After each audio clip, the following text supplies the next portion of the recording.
Welcome to my channel. How to reset your VRGN router safely without losing important configs. 1. Check if reset is really needed. Try a simple router restart first. Reset should be the last option. 2. Backup router settings. Log into your router, usually 192.168.0.1, and download a backup of current settings. 3. Note important details. Write down Wi-Fi name, SSID, password, admin login, and any custom settings. 4. Disconnect unnecessary devices. Unplug extra devices connected to the router to avoid interference. 5. Keep router powered on. Make sure the router is on and stable before starting the reset.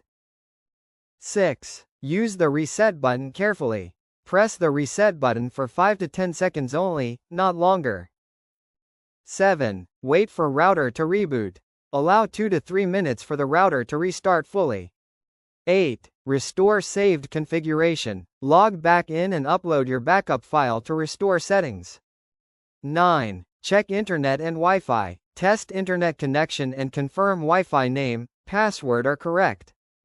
10. Update firmware, optional but recommended. Check for firmware updates to improve stability and security. Thanks for watching.